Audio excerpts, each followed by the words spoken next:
I met a gypsy. Well, I guess like the SMX thing, that's sort of trying to do like the playoffs to keep it like interesting. But I always would think that there's like drop rounds that you could do, or like you go, all right, you get 17 races, but we only take points from 15, or like some kind of, I don't know, I don't know, like, I mean, a lot of championships do that to just prevent guys from just like walking away, with the championship. But then I guess there's so many arguments to and from there. Yeah, so many arguments to that. For me, yeah, obviously, I think it'd be great to, to be able to have a, drop your worst race or something like that and make it more exciting. But obviously, they went for a different excitement by doing the super motocross and combining all that stuff and adding more races and stuff. It's definitely, is that the route I would have took? I don't think so. I would have tried to like keep the same, thing, but make it, I don't know. Yeah. Like you said, I don't know if you drop a race or something like that. I mean, but it's hard decisions and there's a lot to it, but there's just so much going on in the sport right now. And, we have the World Supercross like this year, that stuff looks sick. And obviously I'd love to, like, I love Europe and love going racing over there. So I'd love to do those, but now we're kind of, we have so many races, and then what we get like a month off before we start testing or something, and barely. So it's like we're kind of got our hands tied for racing over here. Is it too gnarly, you think, like the amount of races that it's not just like, because it's not just the races, then you've got to have the time to test, and then you've got to have, it's like the travel time, and essentially in motocross and supercross you're doing two different sports. Like, I don't know, do you think that it is just too gnarly, like where we're at in terms of the amount of racing you have to do? I think it's really gnarly for sure. I think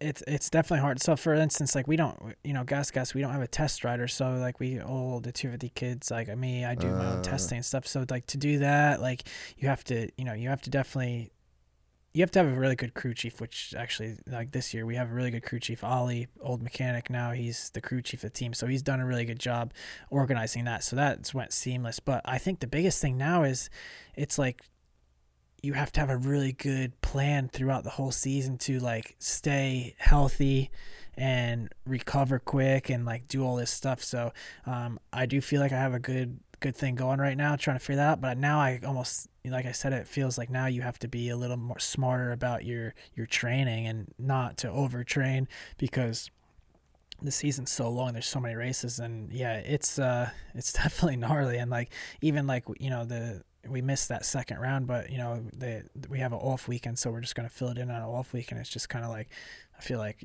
we probably could have skipped that one. It probably would have been all right. But now like yeah.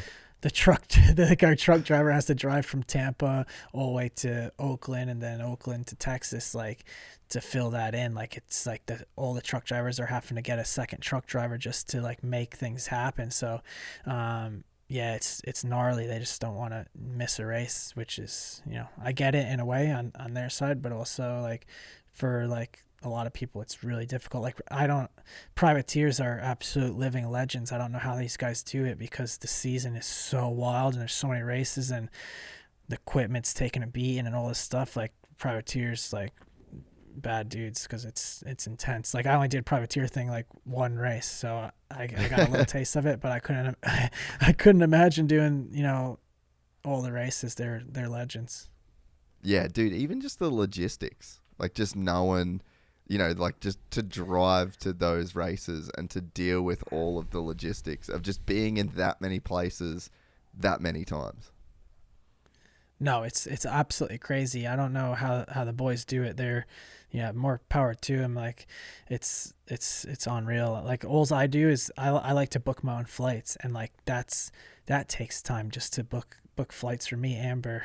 Like that takes a lot. So I could only imagine logistically, like signing yourself up for the races, like paying the entry fees, driving to the races, getting your bike sorted, your parts. Like those guys, like to be competitive and do that is just unreal.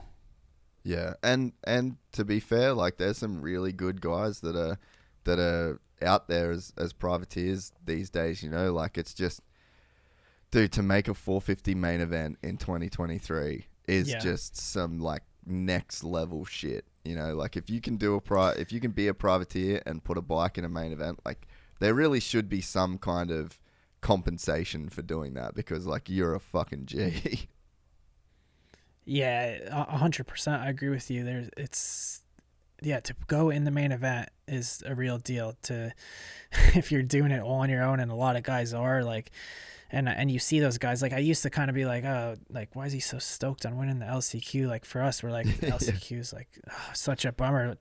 But I get it now for 100%. I see it. Like it's so special to get in the main event. There's so much stuff that goes into it, and just like all I have to worry about is, you know, taking care of myself really and being fit and healthy, and like the bike shows up, and that's it. Those guys have to do everything. So yeah, they definitely should. There should be so much more money in this sport, but it's just it's not that. So where do we think, like, where do you see, you know, like you've probably got a few more years like right at the top of the sport, like where do you see it going, or like where would you, like when you retire, where would you want Supercross to be?